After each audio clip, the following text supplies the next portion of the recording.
کیا ہوتا ہے یا تولا کیا ہوتا ہے؟ کیونکہ میں ائمہ کی روایات میں اگر ہم دیکھیں یا قرآن کی نگاہ سے یا علمی طریقے سے دیکھیں تو تبرہ کچھ اور ہے، لیکن ہمارے ہاں جو رائج ہے وہ تبرہ نہیں ہے۔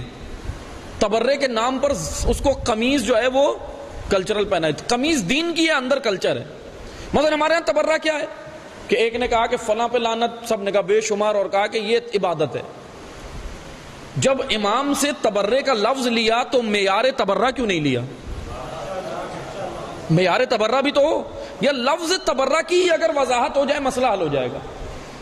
لفظ عربی کے لفظ ہے نا، یہ اردو کے نہیں ہیں، کیونکہ ہم نے اردو کے معنی خود چڑھائے ہوئے۔ جیسے لفظ ہے لعنت، لعنت اللہ جس پر اللہ کی لعنت ہو، اور رحمت اللہ جس پر اللہ کی رحمت ہو۔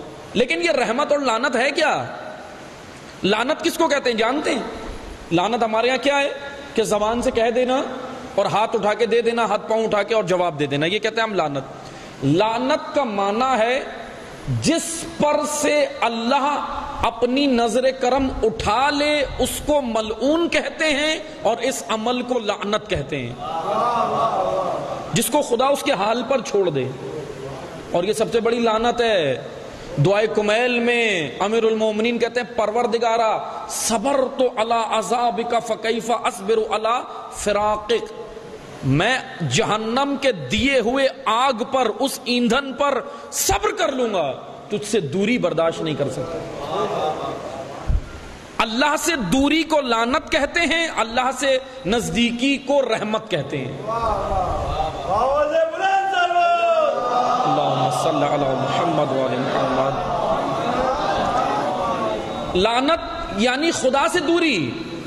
اور اب آپ آئیں تولا تبرہ۔ تولا عربی لفظ ہے، تبرہ بھی عربی لفظ ہے۔ تولا کہتے ہیں قرب، قریب ہونے کو۔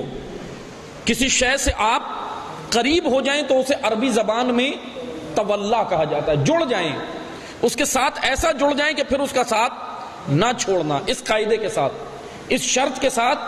مثلا ایک ہوتا ہے نا کہ کچھ عرصے کے لیے ملے واپس ہو گئے، 2 مہینے کے لیے ملے، 3 مہینے کے لیے ملے، 4 مہینے کے لیے ملے، 10 سال کے لیے ملے۔ لیکن تولا کی شرط میں سے ایک شرط ہے کہ ایسا جڑنا کہ پھر اس کا دامن نہیں چھوڑنا، اس کو تولا کہتے ہیں۔ اور تبرہ کس کو کہتے ہیں؟ تبرہ لفظ براءت سے ہے۔ سورہ برات بھی نازل ہوئی ہے نا، جس کو سورہ توبہ بھی کہا جاتا ہے قرآن کریم میں، اور سورہ برات بھی کہا جاتا ہے۔ تولا کہتے ہیں قرب کو، تھامنے کو، نزدیکی کو، اور تبرہ کہتے ہیں دوری کو۔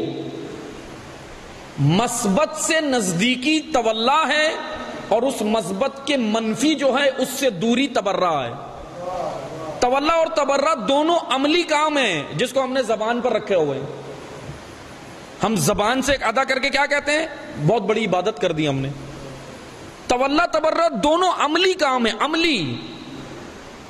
مثلا فرض کریں آپ باہر گھومتے رہیں سڑکوں پر اور زبان پہ کہتے رہیں الصلاۃ الصلاۃ الصلاۃ، اور پھر گھر جا کے کہیں نماز پڑھ کے آ رہا ہوں، ہو گئی نماز؟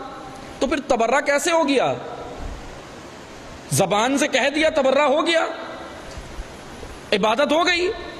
تبرہ عملی ہے، یعنی کردار اہل بیت کے دامن تھامنے کو، اہل بیت کے کردار کو اپنانے کو تولا کہتے ہیں، اور اہل بیت کے دشمنان کے کردار سے دوری کو تبرہ کہتے ہیں۔